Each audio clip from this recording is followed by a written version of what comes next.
Little walk, everyone, and we're now standing right at the beginning of the Rum Hospital here in Sydney. So not only here, there's a central and a northern wing, which we'll get to in just a moment, but the Rum Hospital, a bit of a weird name. Why is it called that? Well, when Macquarie arrived into Sydney, he realised that the only hospital in Sydney for the past 20 years had been a tent.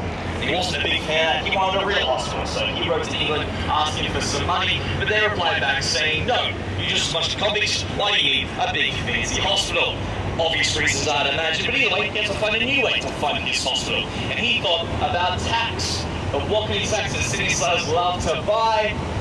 Rum. They love their rum here. It was even used as our currency at one stage. So Macquarie went to 3 businessmen and he told them, I'll give you exclusive rights for the importation and sale of rum for the next 3 years if you use parts of your profits to build me a hospital. Which they did a pretty good job with, I would say. But the settlement here, not so many uses as a hospital, not quite, but a few uses of different things. Most importantly, when it became the first branch of the Royal Mint outside of London in 1855 to keep an eye on all the gold during the gold rush. These days, though, no longer used as a mint, and there's actually a museum inside here. So plenty of museums around here. This is a lovely free-to-enter museum, open on weekdays from 10 till 4 p.m. 9 till 4 p.m. Sorry, 9 till 4 p.m. A lovely museum and a nice cafe just over there as well. And speaking of that direction, we'll continue walking, heading to the central wing of the hospital over this way, everyone. What's in the museum? Is it the men's stuff? Yeah. You go to the back. This is actually a front facade, but there's actually a whole area at the back with all the medical stuff. Yeah.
This way if you like, to the right hand side as well.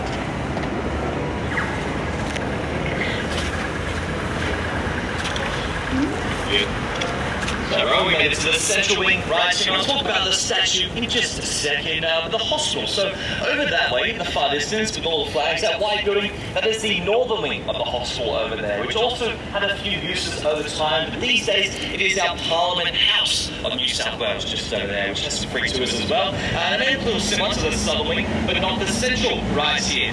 Why is that? Well, when you get 3 rum businessmen to build your hospital, they like to cut some corners. And this building started falling down almost as soon as it was built. So they actually had to knock it down in 1878 and rebuilt it back in the 1890s, which is why it's in a similar style to the QVB. And it is still used as a hospital to this day, mainly focusing on hands and eyes inside here. So a lovely little hospital. But just at the front, we do have the statue right here. This is Il Porcellino, meaning little pig or little boar in Italian. It was donated in 1968 by an Italian sculptor whose father and brother were surgeons in the hospital. Thank you to the hospital. It's also a copy of a 500-year-old bronze statue in Florence in Italy, which in itself is a copy of a 2,000-year-old marble statue in Rome. So quite a few copies around the world, I would say. This one is supposed to be a water fountain. Doesn't look like it's just drooling most of the time, I would say. But anyway, the idea is that you can donate a coin, which can go towards the hospital. But also, if you'd like, you can walk up here and you can rub his nose right here, and you'll receive luck in parts of your life. If you want like another parts of your life, you can rub other parts of your body. I'll leave that up to you, but feel free guys to walk up, take some photos, get some luck, and we'll head down Marketplace in just a moment. So feel free guys. Хочешь нас потрогать? Синюшка? Не, не хочешь? Это на счастье, типа. Надо.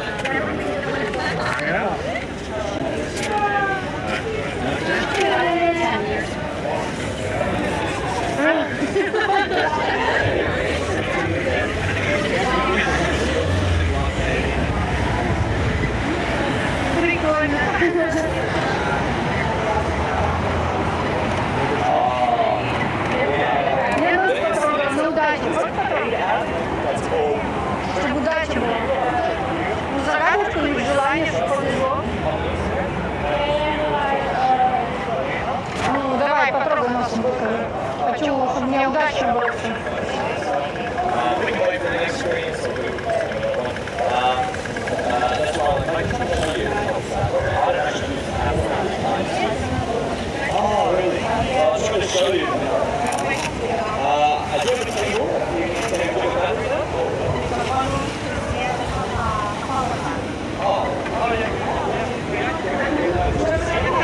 Что, просто подходи и трогайте. Yeah, that's right. That's a great table.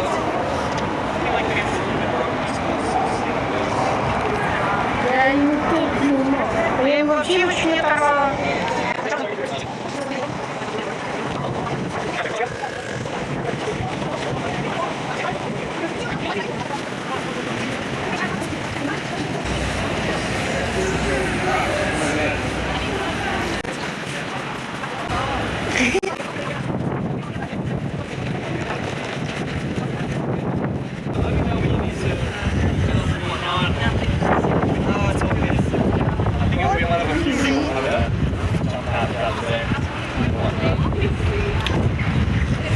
Это тоже на удачу, да?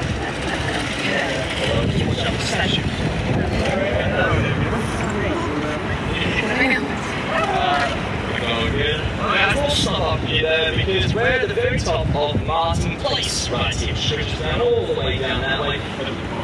Martin Place is the financial hub and district here in Sydney, so where all the big banks' headquarters are, office workers, business workers. Martin Place was also named after a man called James Martin, who started life as a newspaper boy, then became the Premier of New South Wales 3 times, then became the Chief Justice of the Supreme Court of New South Wales. Not bad on his end. And we have a statue of James for his help in education, but also when he was just 12 years old, when he had to walk from Parramatta, a little city out west, all the way to Sidney every day to go to school and walk all the way back, which was 20 kilometres or 13 miles each way.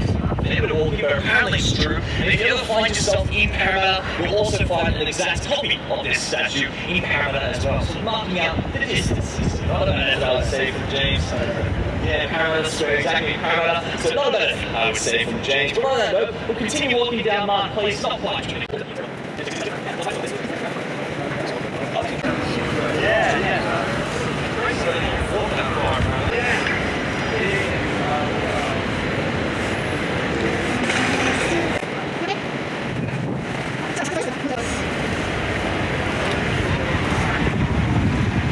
Yay, Sydney! Welcome to Sydney!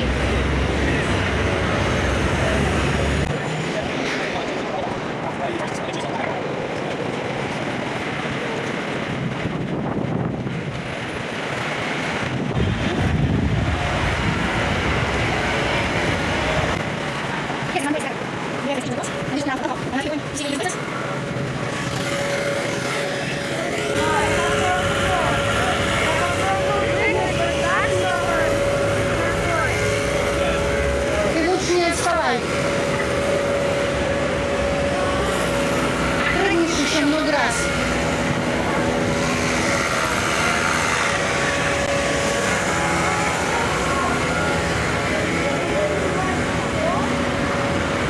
Потом прыгнешь. Сейчас мы должны успевать за ним. А то...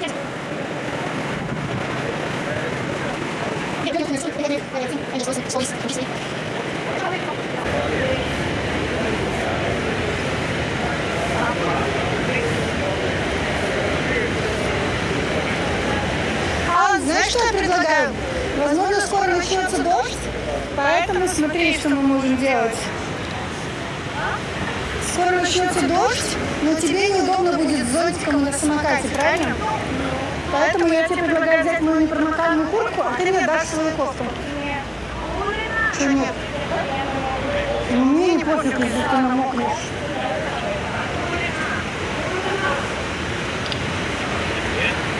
Hello everybody, we've walked down about halfway down Martin Place. We're standing right here because just behind me we have another bank's headquarters.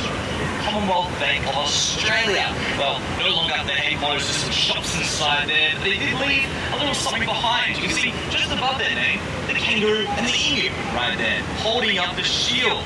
And that is our coat of arms here in Australia, the Australian coat of arms. And there's good reason why we chose those two animals for our coat of arms. And it's not just because they're native. Does anyone know the sort of secret reason why we chose them? It's because, well, the kangaroo and the emu cannot walk backwards. And if they can't go backwards, then neither can Australia.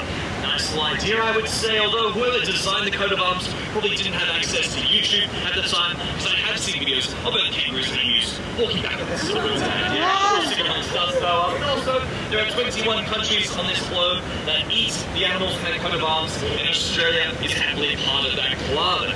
Not so much emu, I would say. We do like a bit of kangaroo. I mean, why not? They're healthy, high in protein, cost-effective, environmentally sustainable, and there's about 35 million kangaroos here in Australia, so plenty to eat, I would say. If you'd like to try some yourself, we have marked some on our maps, on our website, but also up ahead on the tour, I will mention two places to get some, or a few places actually, you can get some kangaroo if you like as well. So I recommend giving it a go. It's a very unique flavour, I would say, very difficult to describe, so you've got to try it yourself, I would say. But on that note, guys, we'll continue walking, heading down our place just down this way.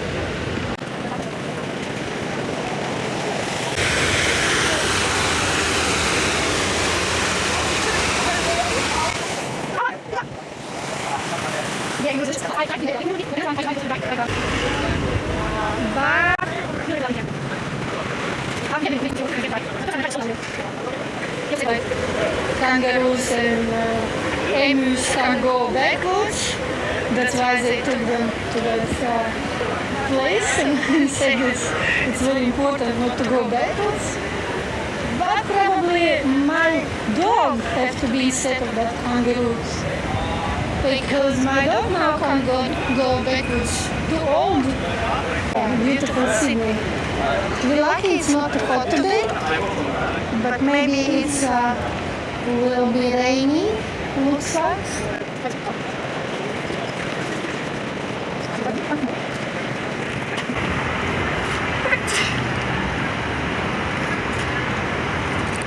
Not always. Sometimes I don't see native Well, we made it down to the base of Martin Place right here. In this area was actually where thousands of young Australian men signed up to fight in the First World War. Good, just over here. And also we celebrated the end of the First World War. So plenty of military commemorations around this area, including the one just behind me here, which is the cenotaph, which commemorates the Anzac soldiers in the Australian and New Zealand Army Corps, which Anzac stands for.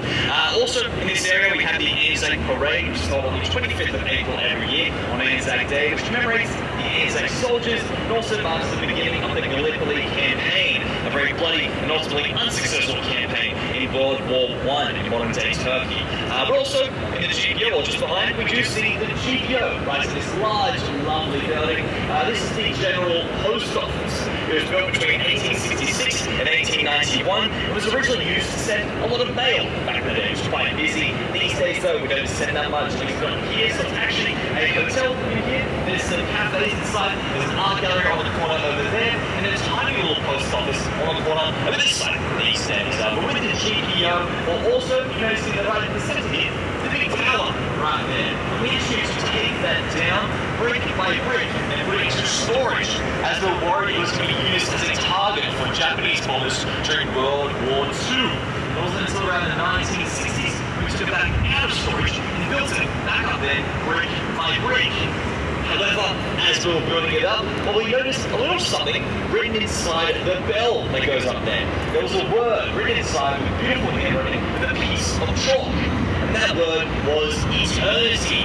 Now, eternity was popping up all throughout the streets of Sydney from 1932 to 1956, and we had no idea why. It wasn't until one day a reverend saw one of his parishioners kneeled over the pavement writing the word eternity in beautiful handwriting on the sidewalk with a piece of chalk. And that man's name was Arthur Stace.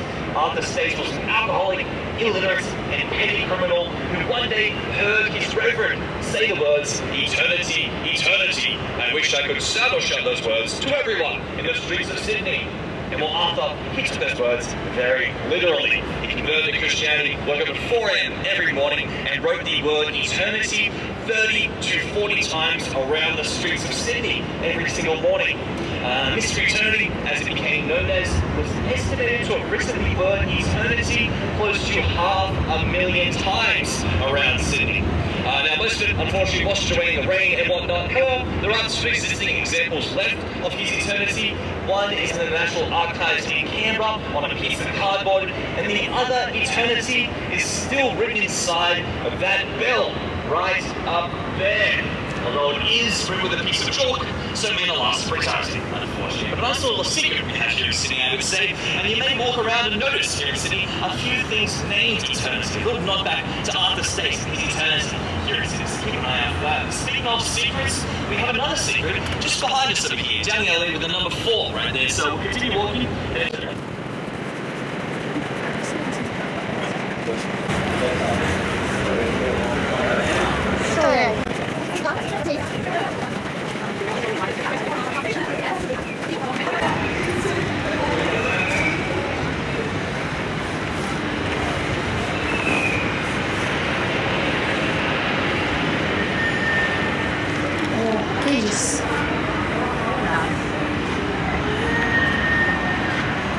Сколько клеток.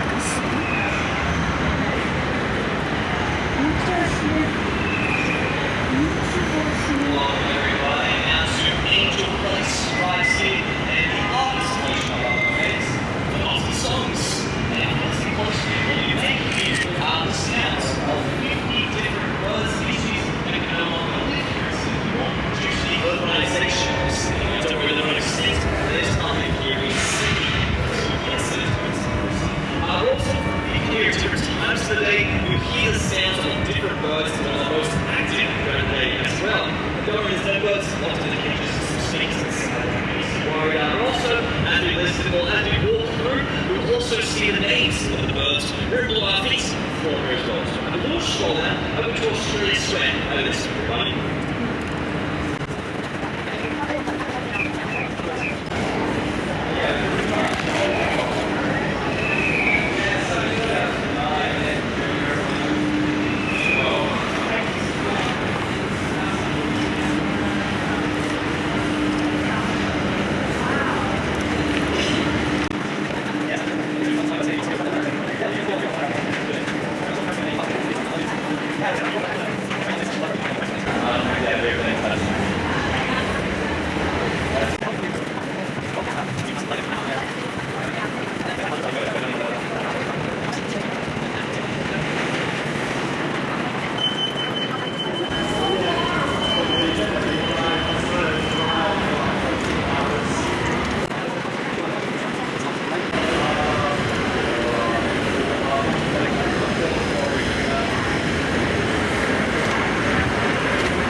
Just so I can sort of see it on the ground again.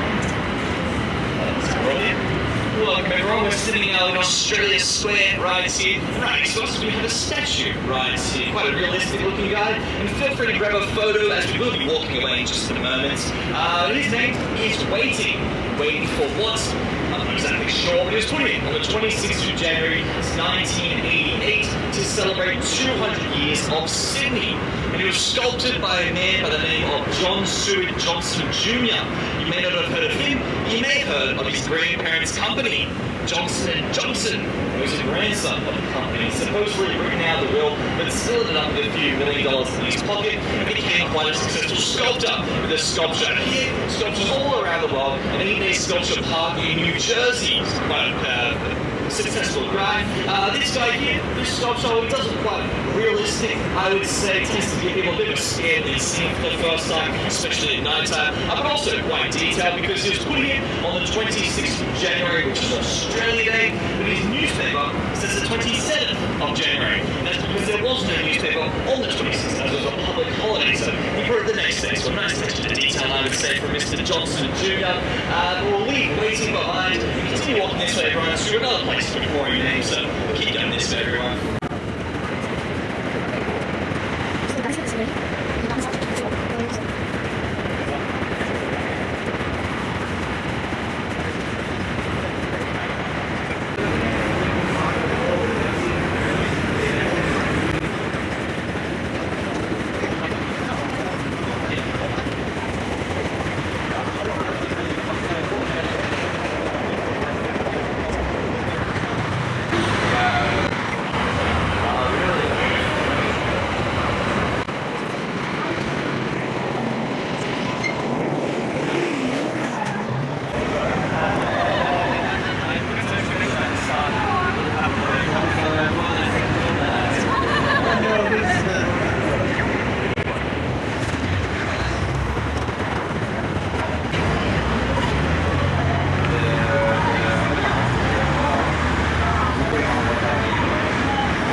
When we managed to recover out of the ocean, both the kind of dinghy up from that ship. Now, how do we, there's a little commemoration for this. It's quite an old piece of history we have here, going all the way back to the first fleet of climbing here in Australia. Just behind it, we have another piece of history. Over that way, the obelisk, just over there. The distance obelisk. It was put there in 1818 by Francis Green and Corey on where they fought the flag. It was first planted on the 26th of January 1788. Although they're a little off, it was actually first planted on the western side. So looking at that, I think they tried to do too much rum, forgot they put it, and they thought that is good enough. So that's where it is, the obelisk. And as the name would suggest, the distance obelisk is also used to measure all distances to and from Sydney. So quite literally, the heart of Sydney we have, right? Maybe what you imagine the heart of Sydney to look like, but that is our heart right there. And also speaking of this area, with the landscape around here, was done by both Francis Greenway and also Macquarie's wife, Elizabeth. And if you see anything around Sydney named Elizabeth, it's actually not named after the Queen Elizabeth, but rather Macquarie's wife, Elizabeth. Like Elizabeth Street, for example, named after Macquarie's wife around Sydney. Sidney every now and then. But speaking of that, distances, well, we're going to keep walking not very far over this way to our rest break for today, everyone. So we'll keep walking just over here.